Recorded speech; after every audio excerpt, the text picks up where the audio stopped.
अभी तक बांग्लादेश में तारिक रहमान ने प्रधानमंत्री पद के लिए शपथ भी नहीं ली, लेकिन उसके पहले ही बांग्लादेश में गृह युद्ध छिड़ गया है। यूनुस को बीएनपी का झटका लगा है और एक्शन में जमात आ गया है। नमस्कार, आप देख रहे हैं न्यूज़ 18 का डिजिटल प्लेटफॉर्म। मैं हूं आपके साथ श्रुति श्रीवास्तव। बांग्लादेश की राजनीति में एक नया अध्याय शुरू हो चुका है, जहां 2026 के आम चुनाव में बांग्लादेश नेशनलिस्ट पार्टी की भारी जीत के बावजूद संवैधानिक सुधार परिषद को लेकर विवाद गहराता जा रहा है। तारिक रहमान के प्रधानमंत्री पद की शपथ ग्रहण से ठीक पहले शुरू हुई इस राजनीतिक हलचल ने देश के लोकतंत्र को नई चुनौतियों से सामना कर दिया है। बीएनपी के सांसदों ने संसद सदस्य के रूप में शपथ तो ली, लेकिन सुधार परिषद की सदस्यता की शपथ से इनकार कर दिया। यह कदम मोहम्मद यूनुस की अंतरिम सरकार के जुलाई चार्टर के लागू करने के एजेंडे को बड़ा झटका माना जा रहा है।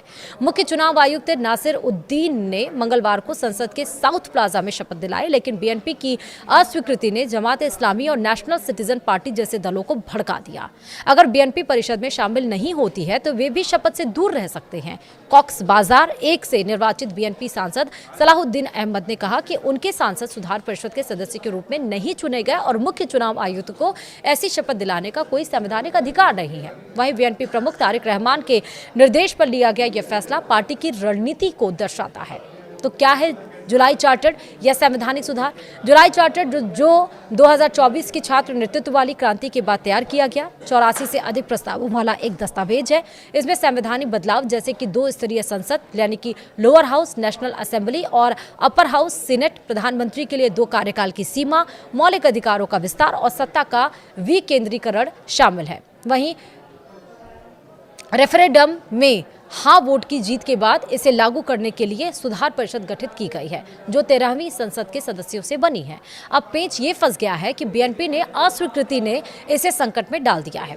इसमें बीएनपी जुलाई चार्टर से खुद को अलग क्यों कर रहा है, ये बड़ा सवाल। पार्टी का मुख्य तर्क है कि चार्टर का कोई स्पष्ट संवैधानिक आधार नहीं है, इसे संसद में औपचारिक संशोधन के जरिए शामिल किया जाना चाहिए। बीएनपी शुरू से कुछ हिस्सों से असहमत रही है, जैसे कि आनुपातिक प्रतिनिधित्व और अपर हाउस का डिजाइन, जो उनकी बड़ी बहुमत को कमजोर कर सकता है। हालांकि तारिक रहमान ने रेफरेंडम में हाँ वोट का समर्थन किया, लेकिन पार्टी इसे पूरी तरह बाध्यकारी नहीं मानती। बीएनपी का मानना है कि सुधार केवल चुनी हुई संसद के जरिए किया जा सकते हैं, ना कि अंतरिम सरकार के जरिए। वे इसे अपनी सत्ता को बंधक बनाने की साजिश के रूप में देखते हैं, जो यूनुस सरकार के एजेंडे को आगे बढ़ाने का प्रयास है। वहीं ब्रिड्स अखबार के संपादक सलाहुद्दीन शोएब चौधरी ने सोशल साइट एक्स पर लिखा है कि यूनुस ने इस परिषद के जरिए लोकतंत्र को बर्बाद करने की कोशिश की। बीएनपी की यह अस्वीकृति उनकी चुनावी जीत को मजबूत करने की रणनीति है, लेकिन इससे राजनीतिक अस्थिरता बढ़ सकती है। वहीं जमात इस्लामी जुलाई चार्टर को लागू करने की प्रबल समर्थक है। पार्टी ने चार्टर पर हस्ताक्षर किया और चुनाव से पहले रेफरेंडम की मांग की है। जमात प्रमुख डॉक्टर शफीकुर रहमान ने कहा है कि चार्टर जुलाई क्रांति की भावना को मजबूत करता है और लोकतंत्र को सुरक्षित करता है। चार्टर में मूल सिद्धांतों जैसे कि राष्ट्रवाद, समाजवाद और धर्मनिरपेक्षता में बदलाव जमात के एजेंडे में मेल खाते हैं, जो 1971 की आज़ादी की लड़ाई में उनकी भूमिका को लेकर विवादास्पद रहे हैं। वहीं जमात इसे सुधारों का गार्डरेल मानती है, जो भ्रष्टाचार, न्यायिक स्वतंत्रता और सत्ता के दुरुपयोग को रोकेगा। वहीं चुनाव में जमात गठबंधन ने 77 सीटें जीती हैं, जो उन्हें मुख्य विपक्ष बनाती है।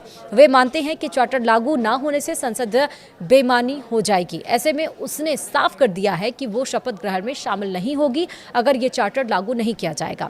यह गतिरोध बांग्लादेश के राजनीतिक परिदृश्य को प्रभावित कर रहा है। बीएनपी की जीत ने उन्हें मजबूत बनाया, लेकिन सुधारों पर असहमति से सड़क प्रदर्शन और अस्थिरता का खतरा है। जमात और एनसीपी की धमकी से संसद की वैधता पर सवाल उठ सकते हैं। यूनुस सरकार के एजेंडे को झटका लगता है, जो क्रांति के बाद सुधारों पर जोर दे रही थी। अगर परिषद गठित नहीं हुई तो जुलाई चार्टर यहीं खत्म हो जाएगा और यहाँ राजनीतिक परिदृश्य पहले जैसा ही होगा। खींचतान या अस्थिरता न रहे, इसके लिए तारिक रहमान की सरकार को अब संतुलन बनाना होगा, वरना लोकतंत्र की नई शुरुआत खतरे में पड़ सकती है। वीडियो में इतना ही। नमस्कार।